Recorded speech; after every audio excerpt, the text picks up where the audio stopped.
Hola, ¿qué tal? Muy buenos días, buenas tardes, buenas noches, depende de cuándo estén revisando este material en la plataforma de Educatico YouTube. Esta es la séptima sesión del curso de Teorías de la Significación para alumnos del Sistema de Universidad Abierta de la Facultad de Ciencias Políticas y Sociales y de la carrera de Ciencias de la Comunicación.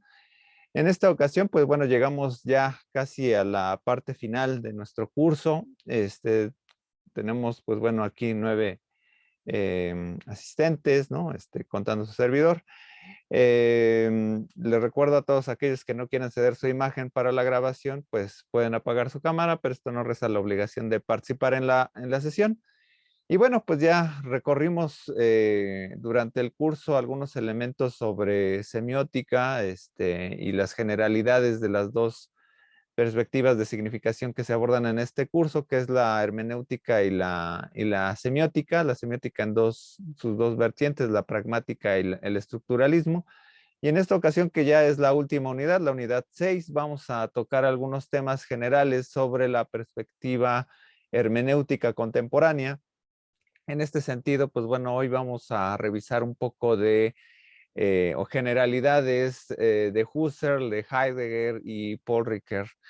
En este sentido, pues bueno, es un tema que se aborda mucho desde lo filosófico y que de alguna manera, pues bueno, a veces nos vamos a preguntar qué relación tiene con las teorías de la significación y todo esto que estábamos abordando anteriormente, ¿no? Y pues bueno, de alguna manera, pues bueno, vamos a ir vislumbrando aquí algunos elementos diferentes, pero no por ello, pues, equivocados, ¿no?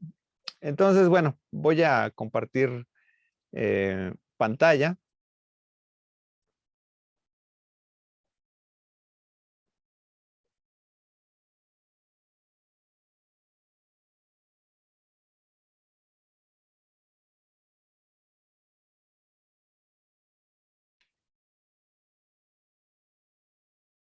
Bueno, vamos a ver aquí algunos elementos de la fenomenología, la hermenéutica contemporánea. Por cierto, a los que van llegando, bueno, a todos realmente, vayan escribiendo su nombre en el chat, para anotar la asistencia.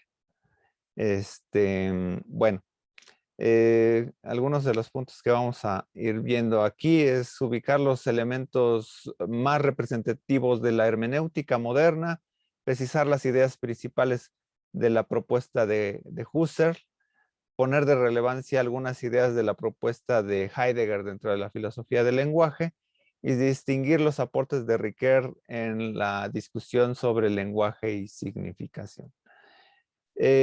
Bueno, aquí vamos a comenzar un poco con algunas reflexiones que tienen que ver incluso con toques hasta sociológicos, ¿no? Filosóficos contemporáneos, ¿no? Pero sobre todo, más bien, la perspectiva de sujeto en los últimos siglos, ¿no? Ustedes a lo mejor ya habrán revisado esa materia de introducción al pensamiento moderno, en donde se vislumbra, ¿no? Em, la dimensión de la modernidad y el sujeto, ¿no? Y esto está acompañado, pues bueno, desde, obviamente, todos estos problemas que fue la ruptura con los estados teocráticos, ¿no? Y que de alguna manera dieron paso a la reflexión antropocéntrica, ¿no? Entonces, en este sentido, pues bueno, hay varios movimientos, ¿no? Que van desde el siglo XVII al siglo XIX, ¿no? Donde ya se van conformando o aterrizando, ¿no? Esta dimensión que, bueno, ocurría también con la reflexión de los ilustrados, etcétera, ¿no? Pero que se van aterrizando sobre todo en los ejes políticos y sociales, ¿no? Los movimientos de Estados-naciones, ¿no? Que de alguna manera, pues bueno, ahí se emancipa, ¿no? Una nueva cosmovisión política o social, ¿no? Por otro lado, pues bueno, va a estar algunos personajes, ¿no? Que van a dimensionarse, ¿no? En la filosofía. Uno de ellos va a ser Emmanuel Kant y su idealismo trascendental, que va a romper con esta dimensión entre el choque entre el empirismo y el racionalismo. y que, bueno, él va a dar pie a lo que es el idealismo trascendental, y en donde el sujeto tiene una importancia vital para reflexionarse dentro de la construcción de la realidad, ¿no? Por otro lado está Hegel, ¿no? Y las ideas del sujeto y esta idea más o menos dialéctica, ¿no? Que de ahí retoma Marx o interpreta la sociedad a través de su dialéctica, que tiene que ver con la transformación, ¿no? Pero sobre todo con dos elementos particulares, que es la historia y el espíritu, ¿no? O sea, la voluntad humana y cómo estamos coaccionando fuerzas, ¿no? Frente al cambio o al movimiento, ¿no? De ahí, pues, bueno, obviamente Feuerbach y Marx con la visión dialéctica, pues reinterpretan un poco este curso social, ¿no? Hay algunos otros autores como Arthur Schopenhauer, ¿no? Que en donde hay varios libros, ¿no? El mundo como voluntad y como representación, el mundo como eje, espacio y causalidad. Y bueno, en todos estos más o menos se está determinado que todo está más o menos determinando. Y pues bueno, es una manera también en donde se plantea, ¿no? Esta dimensión del sujeto, ¿no? Y de alguna manera las representaciones del mundo, como ya más o menos de alguna manera están ya determinadas, y lo que hacemos frente a nuestra situación particular es ir dimensionando qué tanto nos afecta, ¿no? Y qué tan, o sea, hay de alguna manera, tenemos una cosmovisión ahí frente a lo que sería la dimensión del eterno continuo dolor por la existencia, ¿no? Kierkegaard, pues bueno, es otro autor, ¿no? Contemporáneo, ¿no? Lo uno y lo otro, reflexiones hedonistas, principios donde da principios sobre el existencialismo, reflexiones hedonistas, ¿no? Y cómo el sujeto se pregunta sobre el vivir, ¿no? Bueno, aquí hay un intérprete, ¿no? De la historia y la filosofía moderna, donde, pues bueno, Arno Arzenbacher, ¿no? Nos dice que hay más o menos tres formas de ubicar las filosofías contemporáneas, ¿no? Una es la positivista, ¿no? Obviamente dentro de todo este eje científico, biológico, físico, químico, ¿no? De determinar la realidad, ¿no? Dentro de un eje racionalista, analítico, etcétera, ¿no? Hay otra la orientación crítica, que es donde a veces se ubica el marxismo, la dialéctica, el leninismo y sobre todo la causalidad, ¿no? Lo importante no es pronosticar qué es lo que va a suceder en el futuro, sino ubicar cuáles son las causas de nuestra relación actual, ¿no? Por otro lado, se ubica la fenomenología, que de ahí de alguna manera, a diferencia de las otras dos que tienen un corte cuantitativo, este es un corte cualitativo, en donde nos preguntamos más acerca del objeto de estudio y cuáles son sus características y contextualizamos, ¿no? En este sentido, cómo a lo mejor nosotros, ¿no?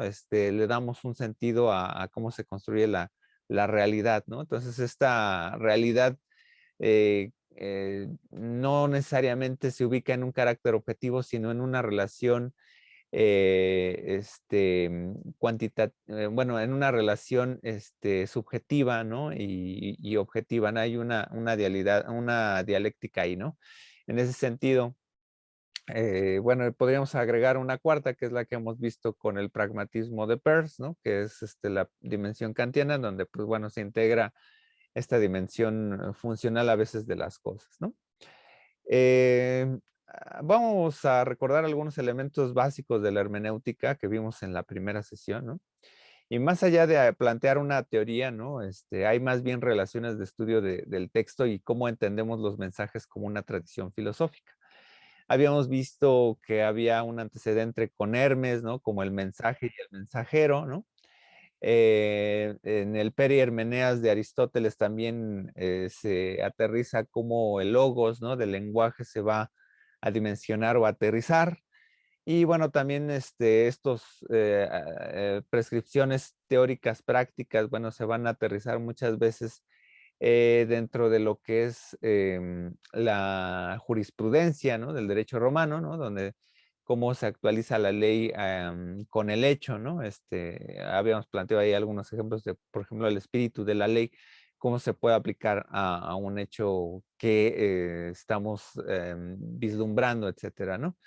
Y bueno, de repente hay un renacimiento de explicaciones filosóficas, por ejemplo, con Giordano Bruno, hasta la modernidad, con la explicación de una explicación entre el sujeto y los aspectos de la realidad, una búsqueda ontológica de la verdad entre la historia, el lenguaje y la ciencia en general. Bueno, de la hermenéutica clásica a la moderna, pues vamos a ver que hay varios aportes críticos, elementos no solamente textuales, ¿no? Obviamente lo que se analiza no solamente ya son textos, sino lo que se trata de entender o comprender o interpretar es lo humano, ¿no? Y lo social. Y entonces aquí hay una mirada desacralizada de lo humano, ¿no? Se separa lo teológico, lo jurídico y filológico y se busca una reflexión metodológica del conocimiento. Hay un debate entre una dimensión del positivismo sobre cómo el positivismo a veces daba unos ejes muy deterministas de cómo se comprende la realidad.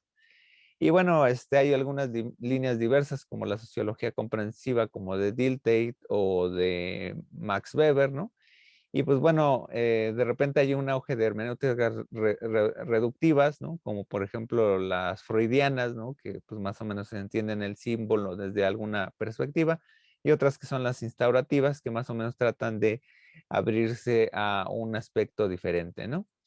El texto de la interpretación frente a los siglos XVIII y XIX, pues por ejemplo, Schleiermacher nos da una hermenéutica romántica, que es tratar de entender los textos, tratando de saber qué era lo que decía el autor, pero sobre todo entender qué es lo que había aprendido el autor, ¿no? Entonces, de alguna manera era entender correctamente el decir de un otro, principalmente el escrito, pero a través de buscar demasiado sobre el contexto del autor, ¿no?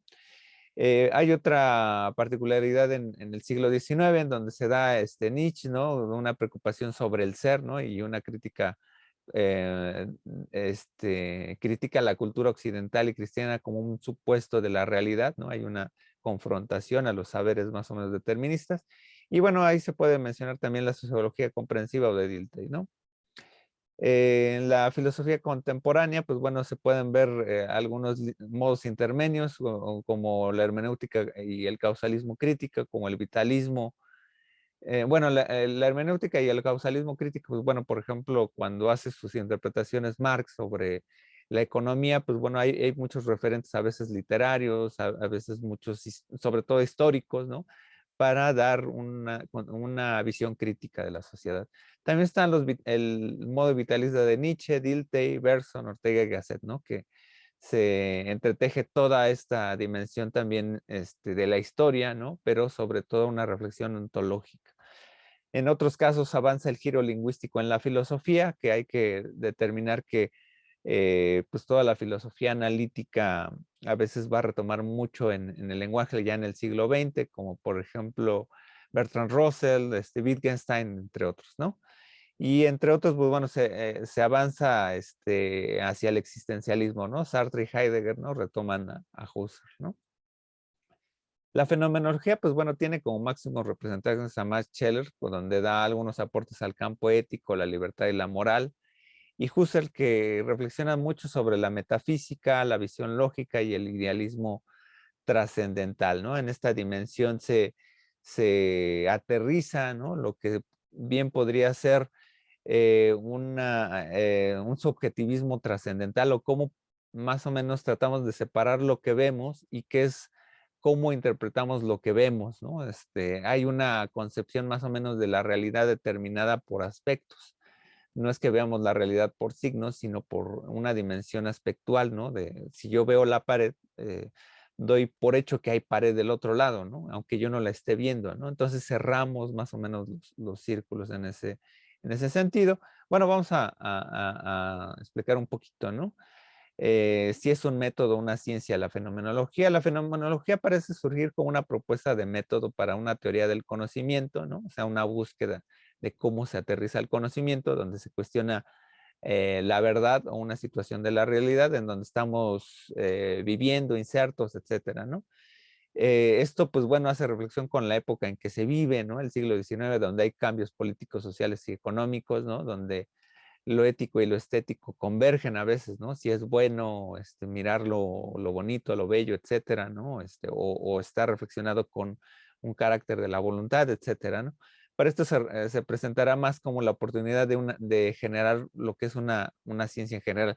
Habríamos de reflexionar mucho sobre la filosofía misma, porque la filosofía, desde un punto de vista, pues trata de reflexionar sobre el conocimiento mismo, pero la filosofía difícilmente se emancipa como una ciencia por sí mismo, ¿no? Solamente da una estructura general sobre la reflexión, la crítica, etcétera, la mayéutica, ¿no? Pero no se establece frente a las otras disciplinas ya establecidas, aunque totalmente las ciencias beben de su natal filosofía en general. La filosofía no se ha defendido, y en esa parte es donde cuando reflexionamos sobre los objetos que están a nuestro alrededor, lo que hace Husserl es tratar de escindir a través de una reflexión metódica cómo se establecería una ciencia en general, ¿no? Aquí, pues bueno, en ese sentido, ¿no? Pues esta confrontación entre fenomenología y ciencias, ¿no? Pues sí es posible hablar de un método de rigurosidad en la filosofía, tal como en las ciencias particulares, ¿no? De alguna manera, pues eso es la búsqueda en la cual se emancipa el objeto de estudio y el método de cada disciplina, ¿no?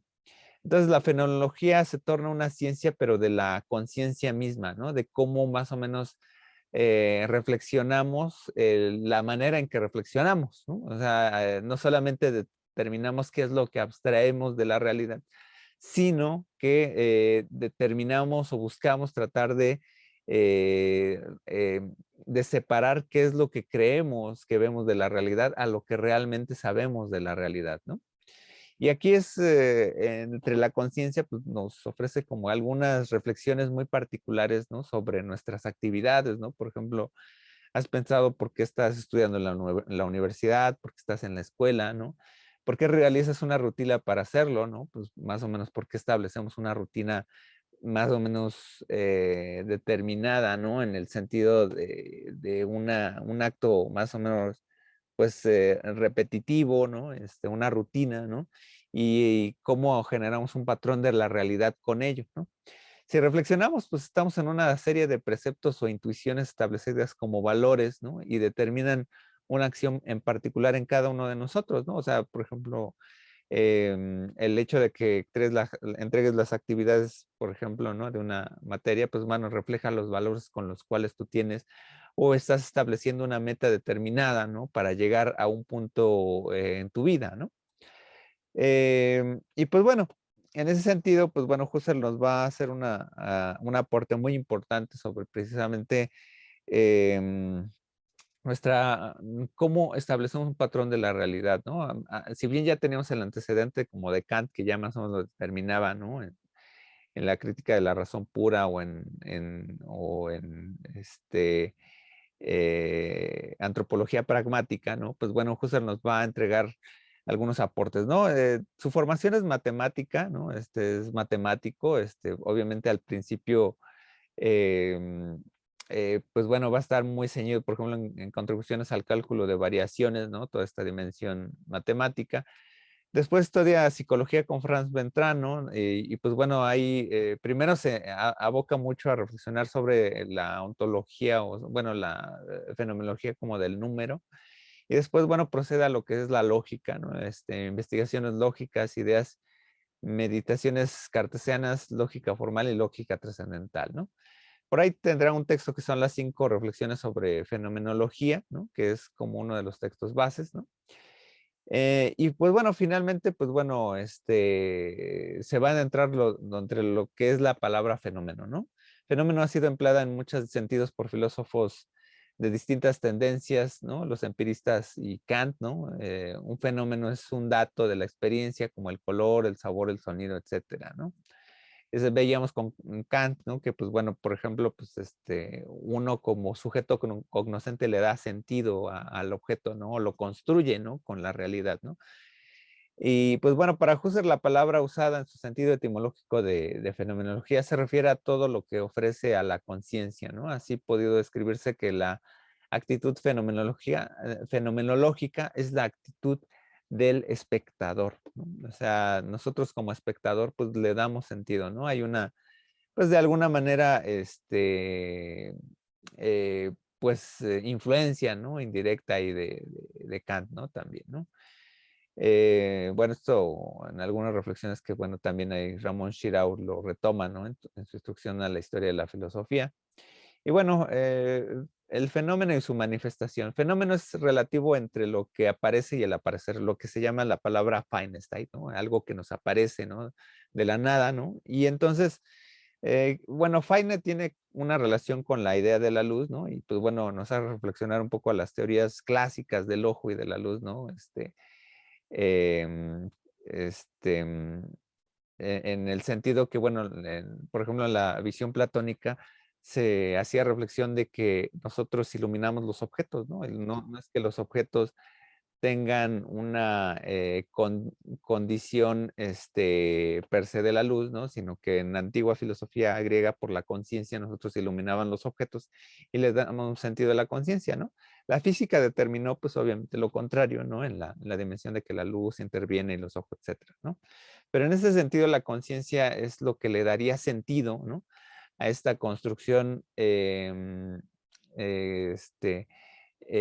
donde de alguna manera está vinculándose la manifestación misma de los objetos, ¿no? La luz no aparece en la conciencia, la luz es una condición, este, em, a ver, espérame tantito. Ok. La luz no aparece en la conciencia, la luz es una condición de posibilidad de todo lo que se ilumina bajo la luz. Los modos de aparecer están vinculados con los modos de presentación, descripción y aparición determinada, ¿no? Em,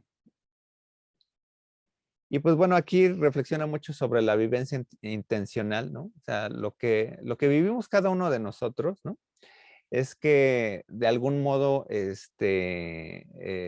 estamos vinculados, ¿no? Con las vivencias, ¿no? ¿Qué es lo que sucede aquí? Que lo que establecemos, ¿no? En nuestra existencia, ¿no? Pues de alguna manera es porque tenemos una voluntad del ser. Entonces, el mundo al cual nosotros nos acercamos, ¿no? Los objetos, bueno, es el conjunto de los objetos de la experiencia y desde una parte empírica, ¿no? O sea, conocemos las cosas en el modo en que nos acercamos a ellos, ¿no? Entonces también ahí hay una vivencia intencional respecto de lo que queremos vivir, ¿no? Entonces se revela un estar delante de algo y también permanecido ahí, ¿no? ¿Qué es lo que percibimos? ¿No? Los objetos se encuentran fragmentados por escorzos, ¿no? Matices, ¿no? Abstauungen, o los sombreados, ¿no? O aspectos. Por otro lado, hay un acercamiento que va más allá y se acerca a la esencia o al eidos, la idea, ¿no? Y nos internamos en el objeto. O sea, como bien les explicaban hace un momento, ¿no? Cuando observamos un objeto, lo hacemos fenómeno en la mente, en la conciencia, ¿no? Pero parte de esa conciencia rellena, ¿no? Los vacíos que no alcanzamos a ver de ese objeto. Es una especie de relleno o de catectización de ese objeto. Y en ese sentido, ¿no? La forma que rellenamos la realidad, nosotros damos una parte de nosotros de acuerdo a nuestra experiencia previa, etcétera, ¿no? Un modo de interpretar esa realidad. Entonces, lo empírico, aunque no estemos vislumbrando algo nuevo, bueno, aunque no estamos conociendo en su totalidad algo nuevo, nosotros damos fe, ¿no? De una existencia en general, ¿no? O sea, les daba el ejemplo como de la pared, ¿no? Y pues bueno, nosotros nos damos una esencia. O por ejemplo, nosotros ahorita que estamos conectados, ¿no? Vemos las fotografías, ¿no? De nuestros compañeros en sus perfiles, por ejemplo, en la sesión, ¿no? Y pues nos damos un sentido, ¿no? A través de lo, por ejemplo, las fotografías nos dan, ¿no? O el aspecto, ¿no? De dónde se encuentran, etcétera, y tratamos de imaginarnos lo que no está ahí, ¿no? Entonces, ahí hay una especie de que la fragmentación de los objetos que tenemos, nosotros en la intención tratamos de intuir dónde están, etcétera, ¿no? A través de esos aspectos surge un acto de llenado a través de la intuición e imaginación de esos espacios vacíos en la mente, ¿no? Entonces después ya podemos hablar de lo que es la significación. O sea, primero intuimos, ¿no? Hacemos fenómeno las cosas, ¿no? Hacemos parte de nosotros esa dimensión de los escorzos, ¿no? De los aspectos y después llenamos, ¿no? Así como los signos se dan en un sistema, los aspectos están en una totalidad, ¿no? Las palabras están catequizadas o poseen la carga de significación y representan del mismo modo en que la realidad se presenta, ¿no? O sea, si yo digo la palabra gato, ¿no? O sea, puede significar 4 cosas, ¿no? Un animal, un juego, un gato hidráulico, un ayudante o qué más cosas, ¿no? Pero cuando yo digo el gato come croquetas, yo ya cierro como la frase y entonces la operación de sentido se cierra, ¿no? A diferencia de, bueno, o sea, si yo veo un gato en la realidad, ¿no? Aislado, ¿no? En ese sentido, la nada, ¿no? Y el gato, ¿no? Entonces sería un error de la Matrix, ¿no? El gato siempre lo vemos contextualizado alrededor de objetos, ¿no? O sea, vemos en un árbol, en una azotea, etcétera, ¿no? Entonces es a través de que nuestra mente, ¿no? Separa esos objetos, pero sabemos que están alrededor de un contexto determinado, ¿no? Entonces aquí hay una reflexión sobre lo que, por ejemplo, en el animal hay 3 palabras, ¿no? Que se establecen para hablar de lo real, ¿no? Lo real como lo que está afuera, ¿no? Es que es como la palabra común o vulgar, ¿no? Etcétera, ¿no? Lo Birklick, ¿no? Que es lo real, ¿no? Que tiene una verdad, ¿no? Es como el concepto de verdad, por ejemplo, que se determina no a nivel textual, ¿no? Y lo real, ¿no? Que es lo real para la conciencia, ¿no? Para la fenomenología y los signos, ¿no? Ahí es donde podemos establecer, ¿no? Que por ejemplo, las personas que sufren alucinaciones, a lo mejor lo real no se da como tal, pero sí en la conciencia, ¿no? Como tal, ¿no? Se lo adscriben, ¿no? Y no pueden determinar lo que es real, ¿no? Frente a lo que es real, ¿no? Lo que aparece en su conciencia, ¿no? Em, bueno, esta relación, ¿no? Se establece, bueno, la clásica relación de sujeto-objeto, ¿no? Aristóteles ya hablaba del problema sobre la materia, ¿no? En la metafísica, ¿no? Husserl retoma esta idea de la epogeo o el detenimiento, una pausa del juicio de la realidad y hacer la reflexión, por ejemplo, en un momento de nuestra vida, ¿no? A veces hacemos una epogeo cuando estamos muy encaminados en nuestra rutina y de repente sufrimos un percance, un asalto, un accidente, etcétera, alguna situación personal, social, una enfermedad y hacemos una reflexión sobre a ver qué es lo que está pasando, por qué me pasó, ¿no? Y hacemos un juicio de las cosas, ¿no? Y entonces aquí entonces nos damos cuenta que las cosas no están ni dentro ni fuera de nosotros, están entre nosotros, o sea, estamos viviendo, conviviendo, ¿no?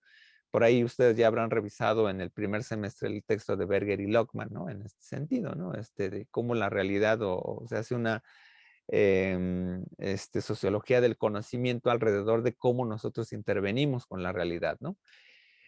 Por un lado se centra Husserl, ¿no? En diferenciar la vivencia del mundo, o sea, lo que es la noesis, y del resultado de la vivencia, lo que él llamará el noema, ¿no? Hay una cosa la que es la vivencia, ¿no? Y lo que es el resultado, o sea, cómo lo vivimos, ¿no?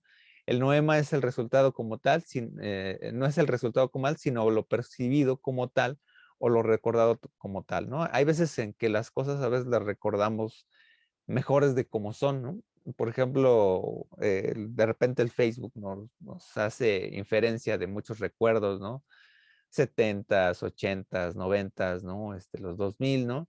Y a veces escuchas una canción que la recuerdas con mucha nostalgia, ¿no? Y que a lo mejor puede ser un éxito, pues muy X, ¿no? Y dices, bueno, lo recordaba mejor de lo que era, porque lo recuerdas cuando estabas con los amigos, con una vivencia o un juguete de la infancia, un dibujo animado de la infancia, ¿no? Que dices, ay, bueno, no es tan bueno, ¿no? Pero yo lo recuerdo mejor, ¿no? Entonces, ahí el noema, ¿no? Está sobre la noesis, ¿no? Sobre el acontecimiento, ¿no? En el mundo en que vivimos no está fuera de nosotros como algo objetivo independiente que está esperando ser conocido, más bien en nuestro mundo es en el sentido de que es constituido en común por todos nosotros y a partir de las distintas perspectivas individuales, ¿no?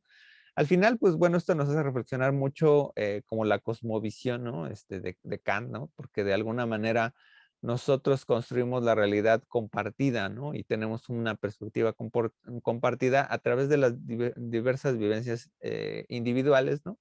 Y que bueno, ahí en algún momento se va a establecer también esta palabra, ¿no? De la ideología, ¿no? En una manera más o menos determinada de acercarnos a la realidad, ¿no? Desde una perspectiva particular. Pero en nuestra vivencia cotidiana, pues a veces compartimos saberes, ¿no? Y vamos reflexionando sobre un establecimiento común, ¿no? Entonces aquí recuerdo, imagen y signo se mezclan, ¿no?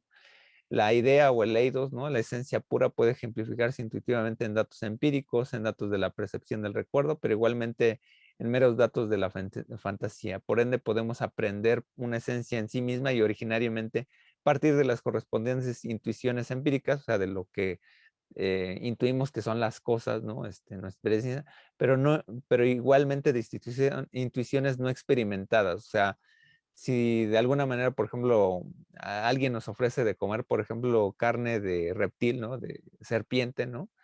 Pues la vamos a probar, pero estamos como jugando con nuestro bagaje, ¿no? Nuestro conocimiento de la carne, ¿no? Por ejemplo, ¿no? De qué es lo que hemos probado, pollo, ¿no? Carnes rojas, ¿no? Etcétera. Y vamos a interpretar ese nuevo alimento, ¿no? Una comida exótica, a veces le metemos algo de imaginación para tratar de asimilarlo en el momento, ¿no? Y después se hace una aprehensión diferente, ¿no? Entonces ahí la imaginación, el recuerdo y la imagen están entremezclados, ¿no? En este sentido, ¿no? Y pues bueno, cuando se hace la reflexión, por ejemplo, en el arte, ¿no? Por ejemplo, aquí, por ejemplo, pongo la galería del Archiduque Leopoldo en Bruselas de David Teniers, ¿no? Que nos hace alusión a muchos cuadros sobre los cuadros, es una pintura con muchos cuadros, ¿no? Y nos hace la reflexión de que son perspectivas diferentes, ¿no? Pero el cuadro sobre el cuadro ya es como una doble interpretación de cómo se ve la realidad. En realidad nosotros tenemos algo así, ¿no? O sea, cuando nosotros nos acercamos a algo, ¿no? Confrontamos nuestro recuerdo, nuestro signo anterior, nuestra conciencia imaginativa en una tesis, ¿no? Hacemos una hipótesis sobre eso que vamos a ver a través de una doxa, ¿no? Una creencia, ¿no? De ello, ¿no? Y entonces lo rellenamos nuestra realidad, ¿no? Particular de un objeto que determinamos de la realidad y lo ubicamos en conciencia de esa totalidad que vemos de los cuadros, ¿no? Bueno, aquí Husserl señala, ¿no? Un hombre nos recuerda nominativa el Museo de Dresde y nuestra última visita a él, ¿no? Recorriendo las salas nos detenemos ante un cuadro de Teniers que representa una sala de cuadros. Supongamos que los cuadros de esta última representan a su vez cuadros que por su parte contuviesen inscripciones legibles, etcétera. Así podemos medir qué serie de representaciones pueden encajarse unas en otras, ¿no? Estamos, por ejemplo, de repente tomando un baño, ¿no? Tranquilamente, ¿no? Y de repente estamos recordando cosas, discusiones que tuvimos con un amigo, con una persona que conocíamos, ganando las discusiones, ¿no? En ese momento, en el baño, ¿no? Estamos, ay, ¿por qué no dije esto? Etcétera, ¿no? Tenemos una serie de cuadros ahí, ¿no? Y entonces actualizamos ese recuerdo, ¿no? Lo vislumbramos en ese momento, ¿no? Y mi conciencia lo está reviviendo, ¿no? Y hace como si estuviéramos tratando de cambiar el pasado o una situación particular, ¿no? Entonces, ahí es donde a veces reflexionamos mucho sobre la conciencia, ¿no? Estamos llenos de recuerdos o de cuadros, ¿no? Y esto, pues bueno, se refleja mucho a veces en el arte, ¿no? Siempre que se mira una imagen visual, se la confronta con una imagen no sensible y viceversa, ¿no? O sea, una condición que no está ahí presente, ¿no? Y siempre se imagina una imagen, hay relaciones de recuerdo, percepción presente y proyección al futuro con alguna imagen física. Lo invisible y lo invisible se mezclan, ¿no? Y es, bueno, aquí el esquema, bueno, aquí hay una tesis dóxica, o sea, como una hipótesis, ¿no? Una apariencia, creencia, ¿no? De lo que creemos que estamos viendo, ¿no? Hay una intención significativa de cuando nos enfrentamos a algún objeto, ¿no? Luego lo hacemos consciente, ¿no? Hacemos una conciencia de significación, intuimos imaginativamente lo que estamos viendo, ¿no? Y terminamos en lo que son los noemas, ¿no? La conciencia de algo, ¿no? Lo que el resultado después de toda la experiencia, ¿no? Entonces ahí al final es cuando aparecen los signos, no antes, ¿no? Digamos que Husserl se mete mucho antes de la existencia del signo en las experiencias, ¿no? Y pues bueno, un poco la trascendencia de Husserl pues, es que va hacia otras corrientes, Sartre, Heidegger, el existencialismo, la hermenéutica moderna, el vitalismo de José Ortega y Gasset, la Gestalt y los trabajos, bueno, en la psicología, ¿no? De la percepción, por ejemplo, de las leyes de cierre, de agrupación de objetos, etcétera, ¿no? Los trabajos de Merleau-Ponty respecto de la percepción, una resonancia en la filosofía analítica, resonancia en la filosofía mexicana, ¿no? Ahí, bueno, habían contemporáneos como Samuel Ramos, ¿no? Pero bueno, implicación en la epistemología psicológica, ¿no? O sea, toda la reflexión filosófica de alguna manera pues, hace también en cómo recuerdas los objetos, ¿no? Y bueno, pasamos con Heidegger, que bueno, es como es un cambio inmediato, ¿no? Unas décadas después, ¿no? En donde, pues bueno, es un alemán estudioso, ¿no? De la filosofía, ¿no? Y pues bueno, va a estar muy interesado en la filosofía del ser, ¿no? Es egresado de la Universidad de Friburgo, ¿no? Su tesis fue sobre el psicologismo, ¿no? Y pues bueno, las categorías de la significación en Duns Scoto. Eh, es profesor en Marburg en el 23, luego escribe su gran obra Ser y Tiempo en el 26, se vuelve profesor titular en el 28, se vuelve rector de Friburgo en el 33-34, donde es el periodo nazi, ¿no? Y ahí, pues bueno, le tocó ahí hacer como la plantilla, ¿no? Donde, pues bueno, no sabía si tenía que proteger ahí hay algunos judíos, ¿no? Sobre todo la persecución nazi, ¿no? Entonces, bueno, y pues bueno, de algún modo, pues bueno, se tuvo que adecuar a la manera, ¿no? En que se trabajaba con el régimen, ¿no? Después lo mandaron a hacer trabajos que ni al caso, ¿no? En el 44, hasta el 51, ya después de la posguerra regresa como profesor. Y pues bueno, ya después mucho tiempo después en Francia, en algún momento, se le perdió reconocimiento, ¿no? Por toda esta trascendencia junto con los nazis, pero ya posteriormente algunos franceses por ahí comenzaron a recuperar su trabajo y pues bueno, ha sido uno de los grandes pensadores del siglo XX, ¿no? Al principio, bueno, podemos decir que en el aquí y el ahora, ¿no? Hace una reflexión sobre qué es lo que sucede en la actualidad del momento, etcétera. Nos hace reconocer muchas cosas parecidas a la fenomenología en todo lo que vivimos, ¿no? Entre lo que es una característica de la experiencia y después cómo hacemos reflexión de la experiencia, ¿no? En unas palabras que luego tienen que ver con lo óntico y lo ontológico, ¿no? En donde finalmente el sentido es que a veces hacemos un juicio de la realidad después de que lo vivimos, ¿no?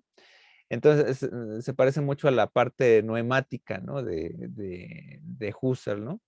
Reconoce que hay una experiencia de un ser y de un ser, el humano, para determinar la esencialidad del ser y al mismo tiempo de la nada, ¿no?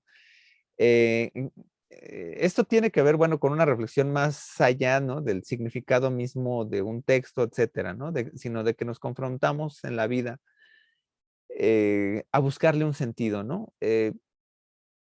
Algo que es inevitable, ¿no? Para nuestra vida es que en algún momento vamos a llegar a la muerte, ¿no? Entonces, en el curso de la existencia, nosotros lo que reflexionamos, ¿no? Entre la ontología del ser es que tenemos que darle una dirección a nuestra vida, ¿no? Y esta dirección a nuestra vida debe tener un significado, ¿no? Entonces, este significado, pues bueno, se va más allá, ¿no? Del ser, porque entonces, si el ser existe, ¿no? Entonces tenemos que reflexionar cuando ya no existamos, ¿no? Cuando se dé la nada, ¿no? Entonces, es una necesidad humana, ¿no? Darle sentido a las cosas, ¿no? Y entonces aquí es el hecho de que, ¿cómo se puede plantear la nada antes de nuestra existencia o después de nuestra existencia, ¿no? Porque la nada se plantea, ¿no? A partir de la angustia, ¿no? Diferenciar entre lo que es el miedo y la angustia, ¿no? El miedo, pues bueno, puede ser algo que podemos haber vivido, ¿no? Y que nos refleja una condición de tensión, pero la angustia es que no llegue esa condición de aterrada, ¿no? Entonces, la angustia, ¿no? La vida, ¿no? La vida misma, cuando estamos pensando en la muerte, ¿no? Es angustia, ¿no? Entonces ahí hay unas preguntas muy ontológicas, ¿no? Sobre qué es el ser, si hay una esencia generalizada.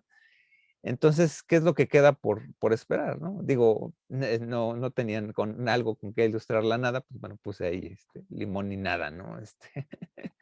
Eh, y bueno, ¿qué es el ser en el mundo? Así como está planteado, pues bueno, es como un aterrizaje. Nosotros nos avientan al mundo, ¿no?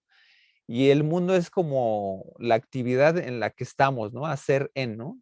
Y que estamos de repente en él, o sea, en una eyección, ¿no? Estamos ahí aventados, o sea, caídos, ¿no? En el ser, ¿no? O sea, estamos de repente actuando, aventados, ¿no? En un momento determinado en la existencia, ¿no? Si queremos pensar, por ejemplo, en el tiempo, ¿no? Pues bueno, el acontecimiento mismo del presente es algo que es inmediato, ¿no? Y se va, ¿no? Entonces, en ese sentido, lo que hacemos cuando estamos pensando en esa existencia es que es cuando ya pasó, ¿no? Entonces, de algún modo nosotros estamos inmersos en ese mundo, ¿no? Entonces, aquí es donde Heidegger hace una reflexión también sobre la muerte, ¿no? Porque, bueno, el sujeto moderno pues, rompe de alguna forma con los aspectos sagrados, ¿no? Con la dimensión en donde estábamos mucho dentro del carácter teocéntrico, de la reflexión de la religión, etcétera, y con el aspecto de la ciencia y el secularismo, pues entonces, ¿qué es lo que nos queda? Entonces dice Heidegger que lo que nos queda es el arte, ¿no? Porque entonces nos permite reflejarnos en el arte y hacer la vivencia consciente, ¿no? Hacia una dirección humanística, ¿no? Como antes lo hacía la religión. O sea, cuando vemos una serie y de repente nos proyectamos o nos identificamos, ahí es donde nosotros estamos vislumbrando, ¿no? Pues, una reflexión sobre nuestra existencia, ¿no? Ahora con la pandemia, pues muchas veces, gracias a muchos artistas que de repente hacían cosas por internet, etcétera, pues queda como la reflexión, ¿no? Es una importancia vital, ¿no? Para nuestra condición humana, ¿no? La confrontación de la realidad implica, por un lado, un proceso natural de investigación, o sea, el conocer y el mismo interpretar. La ciencia se da en cuanto se explica, o sea, lo que representa, más que en su carácter experimental. Y eso muchas veces, por ejemplo, hasta en los premios Nobel, lo que importa es más la explicación de los fenómenos, más allá incluso de la investigación en sí misma, ¿no? Y eso tiene que ver mucho con bueno, no tanto en qué tenga que funcionar, ¿no? Sino en cómo se puede explicar y en qué sentido nosotros lo conectamos, ¿no? En la ciencia muchas veces se explican muchos elementos, por ejemplo, analógicos, ¿no? Por ejemplo, el torrente sanguíneo, ¿no? Como si fuera caminos de tráfico y que lo representamos a condiciones de nuestra vida cotidiana, ¿no? Ciencia e historia van de la mano, pues parten de lo existente, ¿no? La ciencia como investigación es una representación cuando el sujeto llega hacia ella, ¿no? Pues bueno, aquí pues obviamente regresamos a la analogía de las cosas, ¿no? Bueno, aquí es una condición, ¿no? De Heidegger, ¿no? La época de la imagen del mundo. Dice, cuando vemos tres manzanas sobre la mesa nos damos cuenta de que son tres, pero es que ya conocemos el número tres, la triplicidad, ¿no? O sea, por ejemplo, los números abstractos, ¿no? Por ejemplo, recordamos un poco lo que decía Bunge, ¿no? Por ejemplo, en las cuestiones factuales y las formales, ¿no? O sea, nuestra condición de entender los números las entendemos muchas veces por condiciones de experiencia, ¿no? Y después las abstraemos. Cuando nuevamente volvemos a encontrar nuevos aspectos, pues bueno, ya podemos clasificar la idea absoluta de los números, ¿no? Entonces ahí hay una dimensión entre lo que es la experiencia, ¿no? Y el arte y la representación, pues bueno, ahí el hombre también se proyecta, ¿no? Cómo interpretas las cosas, ¿no? Y etcétera, ¿no? Y las obras de arte, pues bueno, al final son como eventos, ¿no? Y la obra le da sentido al ente, ¿no? Existe un cierre y una apertura, ¿no? Cuando vemos un objeto, un graffiti, por ejemplo, tratamos de entender qué es, nos proyectamos por los colores, le entendemos, damos figuratividad, hacemos un montaje, ¿no? Vemos una cara, etcétera, ¿no?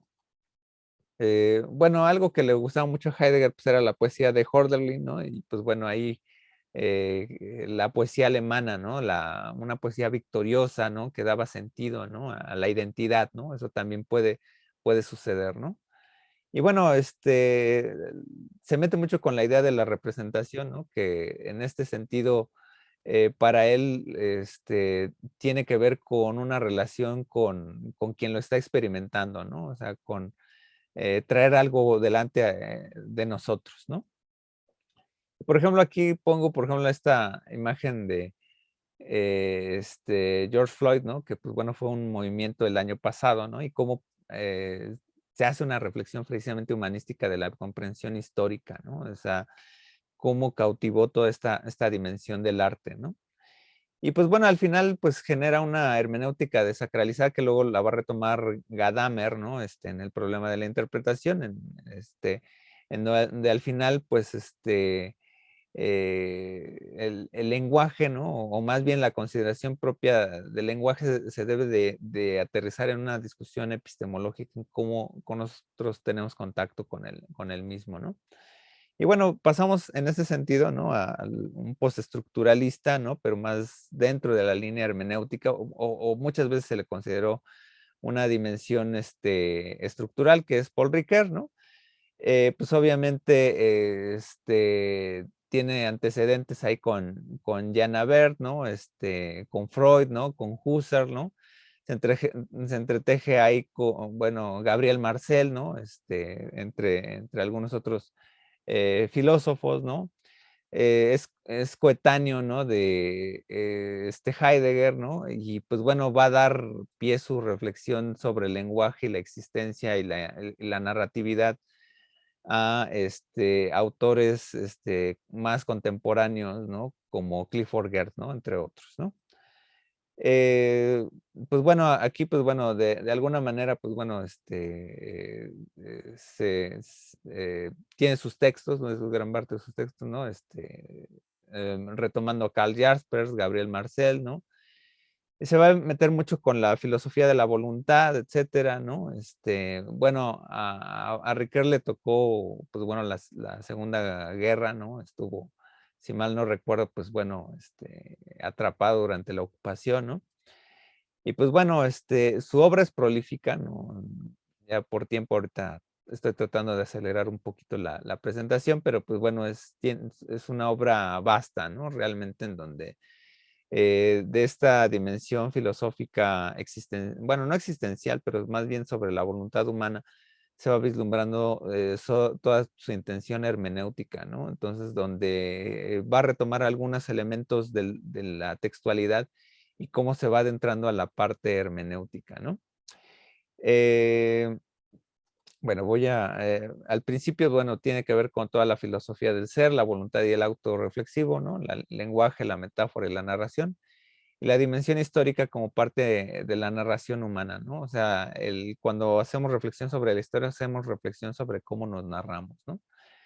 Y pues bueno, en esta teoría de la interpretación, pues bueno, retomo muchos elementos del estructuralismo clásico de Saussure, ¿no? Cuando habla toda esta dimensión entre semántica y semiótica, palabra y oración, ¿no? La palabra pues nos ubica muchas veces a buscar la dimensión semántica, la significación de un elemento mínimo, ¿no? Y la semiótica es la configuración, ¿no? De la totalidad, ¿no? Reflexiona mucho sobre el acontecimiento del discurso, ¿no? El significado y el sentido que tiene una oración, por ejemplo, ¿no? El discurso y el acontecimiento, ¿no? Por ejemplo, lo querer la relación entre lo que es el querer decir, el significado y la referencia que hacemos en un determinado mensaje, ¿no? Sobre el habla y la escritura, pues bueno, esta relación, ¿no? Entre el mensaje, ¿no? La mediación que hacemos con los signos, ¿no? La relación entre hablantes, mensajes y oyentes, ¿no? Que tiene que ver con el código y las referencias que tiene un mensaje, ¿no? Para entenderlo. La escritura, ¿no? Que es el distanciamiento productivo, ¿no? O sea, nosotros tenemos un cierto número de fonemas, que bueno, tiene que ser aplica la doble articulación, pero con las X número de palabras, ¿no? Finitas, ¿no? En la cultura, ¿no? Pues más o menos podemos construir un código determinado con la escritura, ¿no? O sea, nos podemos expresar, ¿no? A través del habla, ¿no? Y pues bueno, ahí luego recupera mucho lo que es la metáfora y el símbolo, ¿no? En la visión de cómo construimos con el lenguaje a través de una retórica particular, ¿no? Y cómo con una palabra pues puede tener varios usos, ¿no? Entonces ahí genera lo que es la plurivocidad o la generación de símbolos con el discurso verbal, ¿no? Y pues bueno, aquí es la disyuntiva entre lo que es explicar y comprender, que va a ser el sentido mismo de una dimensión hermenéutica, ¿no? O sea, cuando nosotros tratamos de conocer algo, ¿no? Estamos tratando de explicarnos, ¿no?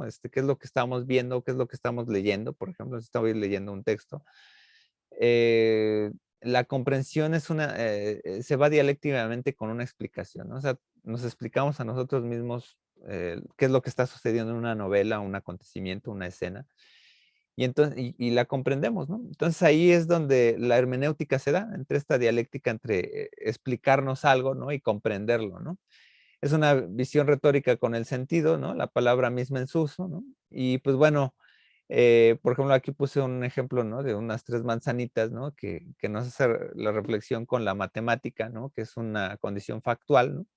Y cómo luego la aterrizamos en elementos simbólicos, ¿no? En un lenguaje muy particular, ¿no? Este, y pues bueno, otro de los elementos importantes es lo que es la mímesis, ¿no? O la triple mímesis, ¿no? Que pues bueno, esto se deriva mucho de las reflexiones griegas, ¿no? Entre Aristóteles, incluso Platón, ¿no? De la mímesis. En Platón se veía como mal la mímesis o la imitación de las cosas porque desdibujaba la idea en sí mismo. En Aristóteles se reflexiona en un carácter positivo porque la mímesis nos hace reflexionar sobre condiciones humanas, ¿no? Entre lo que decía en la poética, la tragedia y la comedia nos hace, por ejemplo, reflexionar sobre las virtudes o sobre los vicios, ¿no? Y ahí es donde se establece la trama, ¿no? Entre la narración. En ese sentido, pues bueno, se establece lo que es la triple mímesis para Riquet, ¿no? Una mímesis de el autor hacia el texto, ¿no? Cuál es el bagaje que tenga el autor, ¿no? La segunda mímesis que es del texto con el autor y su realidad, ¿no? O el texto por el texto mismo, y del lector hacia el texto, ¿no? O sea, cuál es el bagaje que tiene un lector, ¿no? Al conocer una lectura determinada, ¿no? Es una confrontación ahí precisamente con lo que está interpretando, ¿no? Y pues bueno, esto se vincula mucho entre esta dimensión entre la historia y la narrativa, ¿no? Porque al final, cada cosa que nosotros descubrimos o vivimos o hacemos reflexión sobre nuestra existencia, pues bueno, está vinculada en cómo lo interpretamos narrativamente, ¿no? Incluso la narrativa misma de cada uno de nosotros, ¿no? Cuando hacemos un ejercicio, lo hacíamos en preparatoria, ¿no? En alguna clase de psicología o cuando vamos a terapia, pues luego nos piden hacer a ver, escríbete o escribe cuál es tu historia, ¿no? Entonces, hay una perspectiva particular en cómo narramos, ¿no? Que bueno, aquí nos hace reflexionar mucho a algunas teorías, por ejemplo, que incluso ya los rusos formalistas ya también lo establecían como Mikhail Bakhtin, ¿no? El gran autor, ¿no? Hay un gran autor en el sentido de cómo vamos incluso determinando cómo la estructura de los textos, ¿no? Los géneros primarios y los géneros secundarios, en donde tratamos de adecuarnos más o menos a una narrativa particular, ¿no? Por narrativa particular me estoy refiriendo, obviamente, a que hay ya modos más o menos determinados de contar una historia, ¿no? Y entonces ahí es como más o menos establecemos perspectivas naturales del lenguaje, pero vinculadas mucho con la experiencia, ¿no? Bueno, al final, pues bueno, las reflexiones finales, ¿no? La reflexión fenomenológica fue aprovechada en las reflexiones del ser y el sujeto derivadas de los cambios en el siglo XIX. Se puede vislumbrar que la propuesta de la fenomenología trata de enarbolar a la filosofía como ciencia o como consideración crítica de la ciencia, ¿no? En Husserl se trata de vislumbrar lo trascendental de la conciencia respecto de las cosas que vivimos y experimentamos, no una conciencia en sí separada de una conciencia de algo. Por ejemplo, cuando recordamos algo, recordamos el cómo lo recordamos, ¿no? O sea, no recordamos qué es la cosa, sino cómo fue nuestra experiencia con ello. En lo vivido intencionalmente es lo que se puede analizar. De allí que el objetivo y los subjetivos se cruzan. Una subjetividad trascendental es reflexionar sobre nuestras creencias sobre el objeto.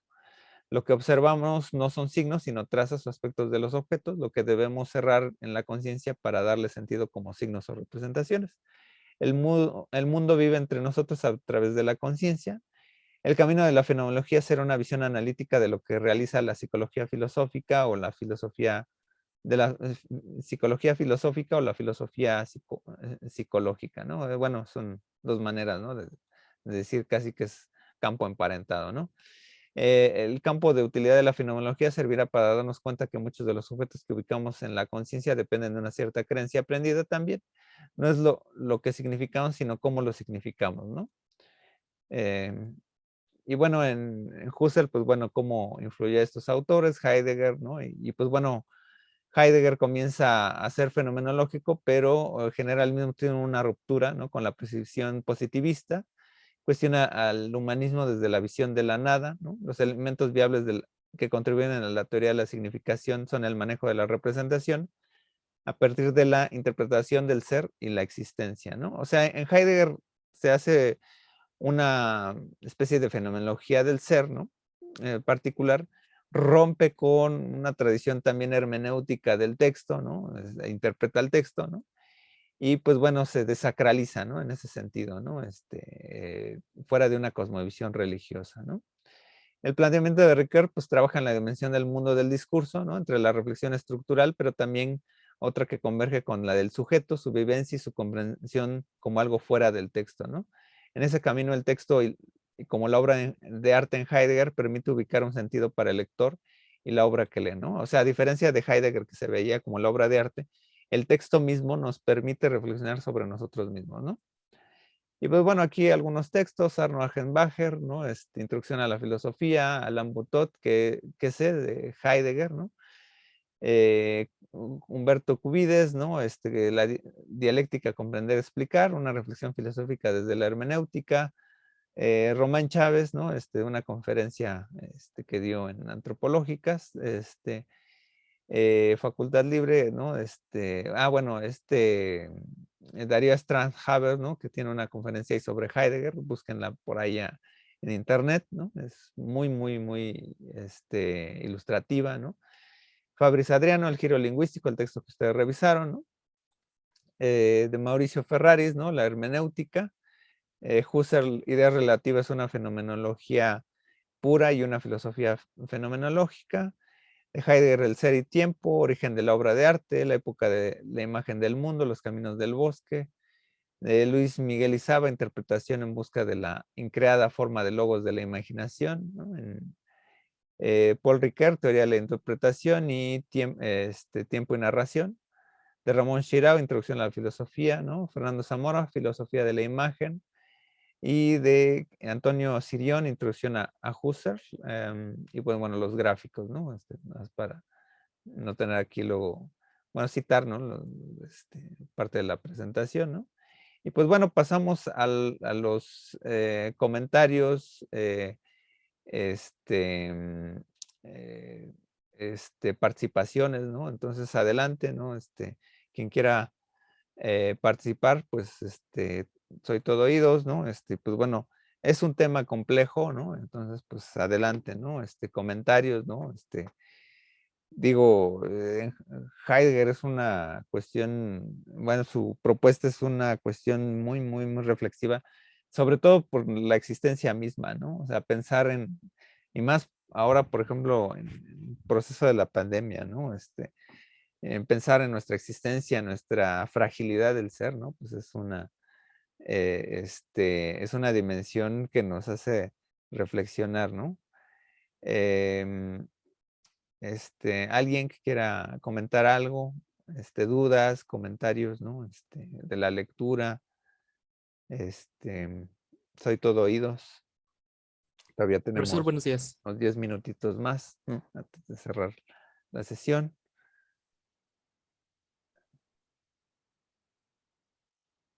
Buenos días.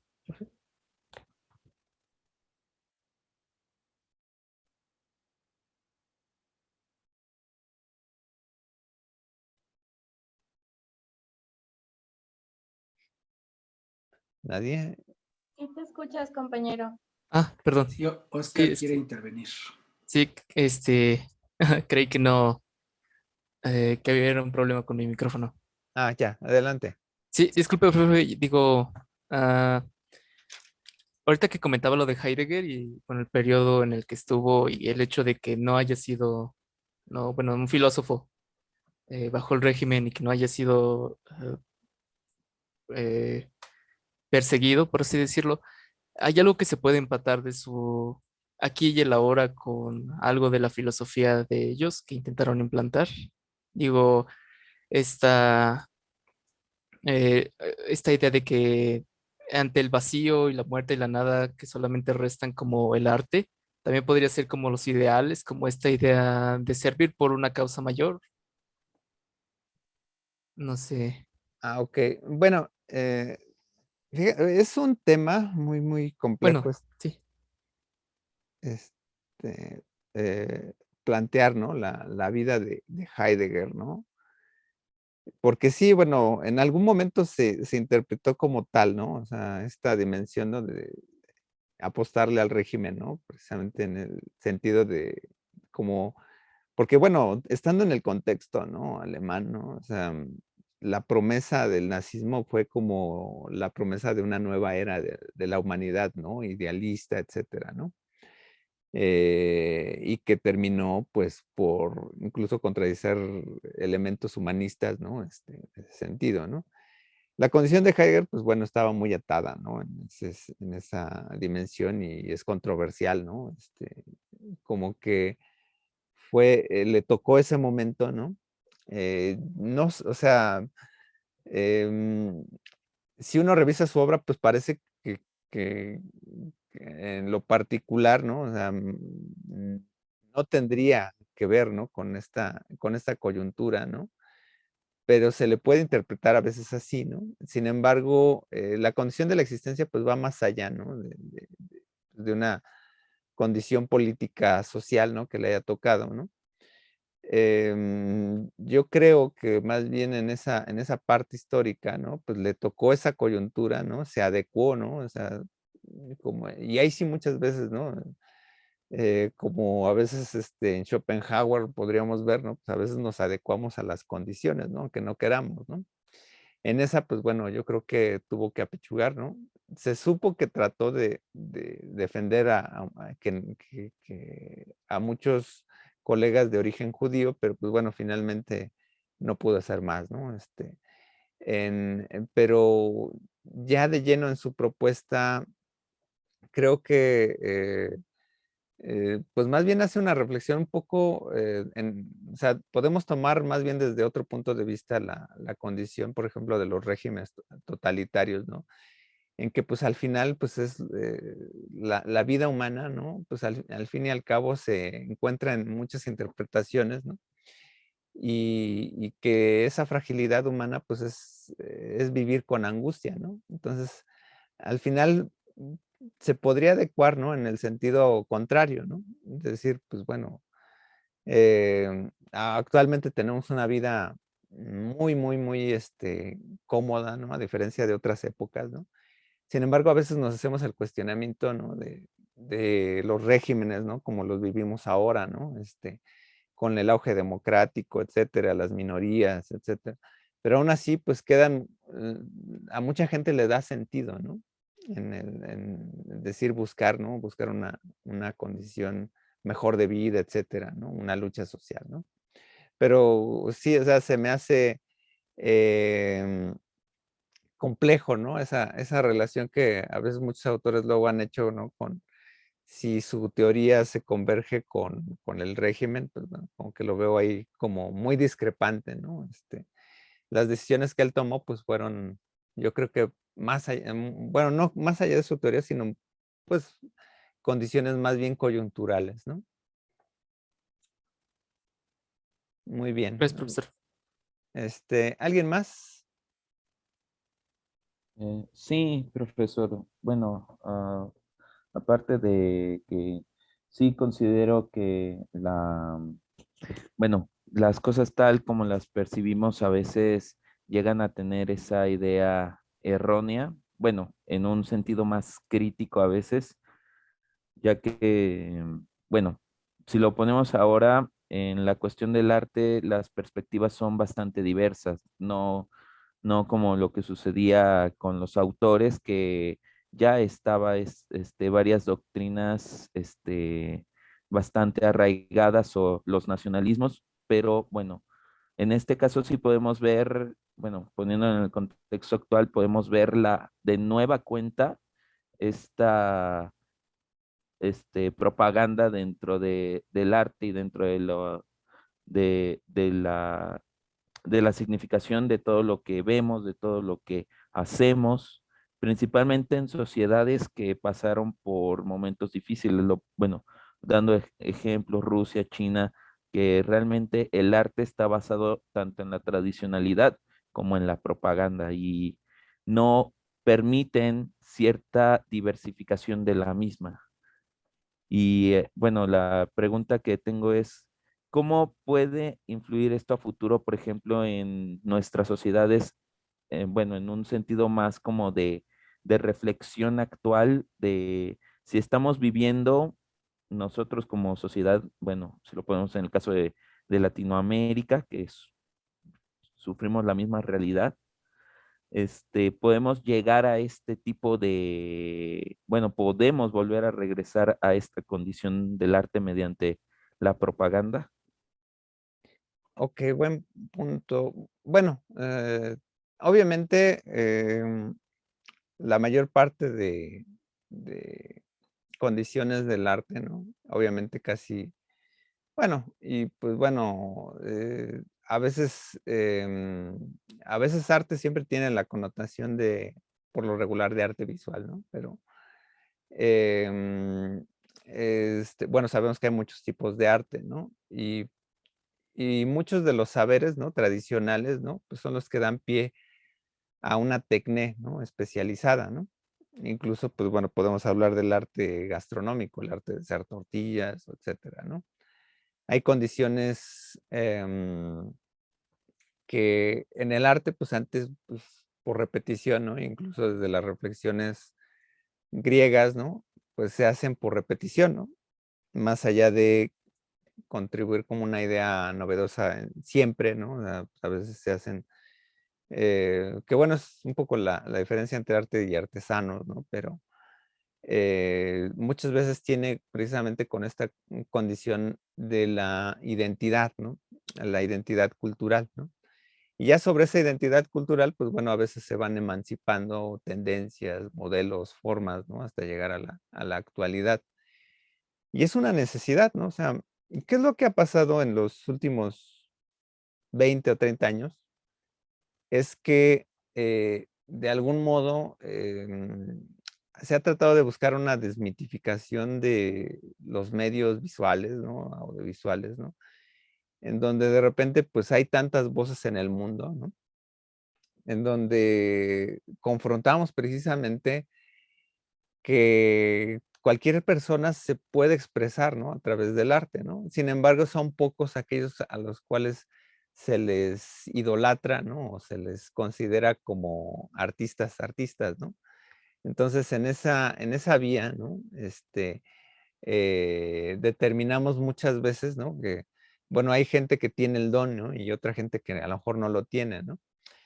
Y entonces, ¿qué es lo que pasa a lo mejor a futuro? Que, pues, aunque no queramos, ¿no? O sea, gran parte del entorno va a estar influido para determinar, ¿no? Qué es lo que va en boga, ¿no? Entonces, hay muchas expresiones particulares, ¿no? Pero pueden haber casos en donde esas expresiones particulares de repente tengan vigencia en otra época, ¿no? Recordemos un poco Van Gogh, ¿no? Que pues tuvo una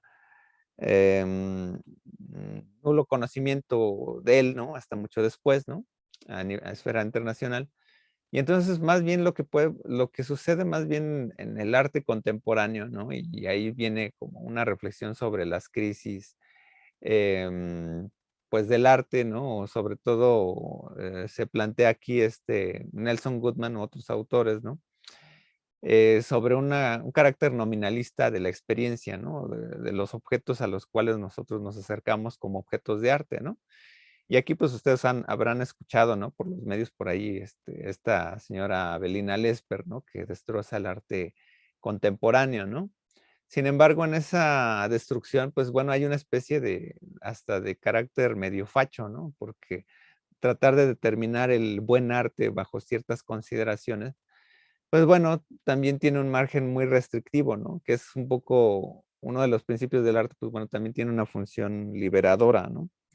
Entonces, en ese sentido, pues si a alguien le corresponde ahí en términos de comunicación algo, ¿no?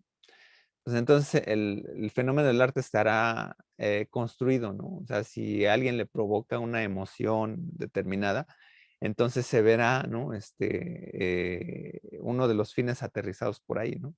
Entonces, más allá de pensar en un futuro de tendencias, etcétera, pues bueno, van a existir muchas voces, ¿no? Y el problema, pues bueno, a lo mejor que sí va a tener mucho el contraste, más bien sería desde el análisis social político, en donde de- se va a determinar mucho cómo se construyen las agendas políticas y sociales para ver cómo se aterrizan estas, ¿no? Dentro de lo que se pueda o no se pueda decir, ¿no? Por ejemplo, ahora en la cultura de la cancelación, ¿no? Y parece que pues ahora una obra de arte debe de ser incluyente, tener valores feministas, ¿no? De condiciones de inclusión, ¿no? LGBT, etcétera, ¿no? Entonces, más o menos dentro de esa agenda, ¿no? Se va a vislumbrar lo válido, ¿no? Entonces, ahí más bien el análisis va un poco sobre, dime cómo hacemos una fenomenología del ser contemporáneo, ¿no? Y te diré cómo más o menos aterrizaremos una fenomenología del objeto artístico, ¿no? Entonces ahí va a confrontarse esa dialéctica, ¿no? Muy bien, muy bien. Luna Soriano, adelante. Sí, gracias, profesor. Buenos días a todos. Pues nada más rápido. Cuando hablaba sobre Paul Ricoeur, Sí, Paul Ricoeur. hay dos cosas. Entiendo que la nada, por una parte, la nada es la falta del ser, y por otra, la definición de la nada, o más bien, él decía que cuando nosotros definíamos la nada, era como eso también nos definía a nosotros mismos. Ok. Bueno, eso más bien en Heidegger, ¿no? Paul Ricoeur se va más a la cuestión del discurso. Heidegger, más bien, precisamente al ubicar al ser, ¿no? Nuestra existencia, ¿no? O sea, es un problema filosófico en términos de, que incluso también Sartre lo vislumbra, es contemporáneo, ¿no? Pero en la perspectiva de Heidegger es que si nuestra existencia, ¿no? Como una dimensión de la totalidad que nos comprende, ¿no? Realmente no podemos tener absolutos, ¿no? Entonces, en esa búsqueda de absolutez, sabemos que hay nada, ¿no? O sea, no hay la condición, por ejemplo, de la conciencia, por ejemplo, aquí vislumbramos, ¿no? Que, por ejemplo, la idea, ¿no? O sea, pensando en Platón, ¿no? O sea, nosotros somos ideas, ¿no? Pero el hecho de pensar que somos ideas es porque tenemos una construcción discursiva sobre nosotros, ¿no? Si no tuviéramos esa construcción discursiva, eh, estaríamos planteando la existencia de que no hay nada. O sea, en ese sentido, ¿no? La dimensión, ¿no? Particular de cómo, por ejemplo, concebimos nuestra existencia es a partir de una parte del lenguaje, ¿no? Y nos acercamos con él a decir, yo existo, yo soy fulano, yo soy Juanito, yo soy, etcétera. Pero sabemos que fuera de esas palabras podrían estar vacías, ¿no? Y en ese sentido, se hace esta dicotomía precisamente en donde nosotros tenemos que darle sentido, ¿no?, a una existencia, ¿no?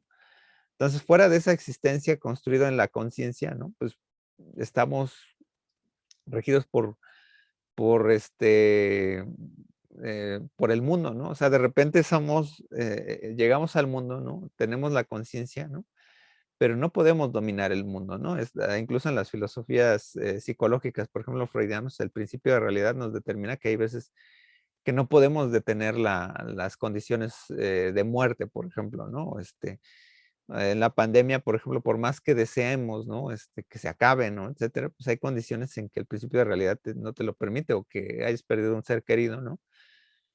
Eh, pero inevitablemente todos vamos al mismo lugar, ¿no? Y en ese sentido, ¿no?, o sea, nuestra construcción de qué es lo que hagas en este tiempo hace una reflexión precisamente de conciencia, ¿no? De la conciencia reflexiva sobre el aquí y el ahora, ¿no? De qué es lo que estás haciendo en esta condición humana, ¿no?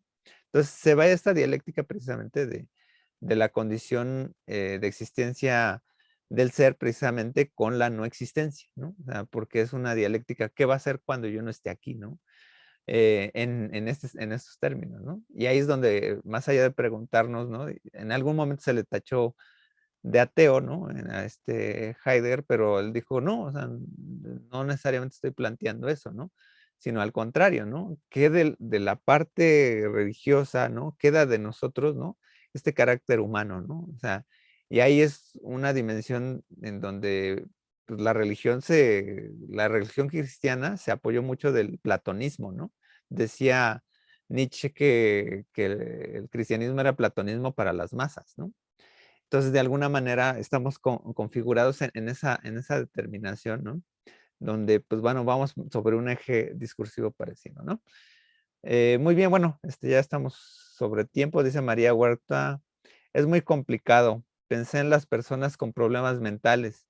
Si para nosotros en algún momento es difícil distinguir lo que se aparenta a lo que realmente es, para una persona con problemas mentales donde la mayor parte del tiempo lo viven así, ¿no? Pienso que es muy agotador. Bueno, igual, o sea, precisamente, bueno, ahí en el problema de las personas que tienen una problema neurológico, etcétera, o pues bueno, ahí la condición de lo real, pues de todas formas hay una conciencia, ¿no?, de la existencia, aunque sea diferente a la de la mayoría, ¿no? Pero también le da un sentido, ¿no?, a una existencia, o trata de buscar un sentido de la existencia, ¿no? Bien, pues, pues sin más, pues cerramos esta sesión. Pues muchas gracias a los participantes, ¿no? Ya vi que, gracias por anotar su nombre en el chat, para la asistencia. Y pues bueno, ya la siguiente sesión, pues estaríamos cerrando, ¿no? Donde, pues bueno, ya estaríamos viendo a Clifford Geertz, por ahí una de las dimensiones últimas de la hermenéutica, en este tema que se converge mucho con la antropología simbólica. Bueno, sin más, pues les agradezco mucho su asistencia. Hasta luego, hasta la próxima, y pues bueno, síganle echando ganas. Me voy a apurar con las calificaciones, no, todavía me faltan algunos trabajos ahí por calificar. Tengan paciencia y pues bueno, muchas gracias. Nos estamos viendo en 15 días y pues bueno, de todas formas estén pendientes de los avisos de la plataforma ya para ir cerrando nuestro curso ahí con lo del trabajo final, etcétera. Y pues bueno, ahí mismo pues nos podremos comunicar. Muchas gracias, profesor. Entendido, Muchas profe. gracias, profe. Buen día Gracias, a profe. todos. Hasta luego, que tengan un buen día. Cuídense Igualmente, mucho. buen fin de semana. Igualmente.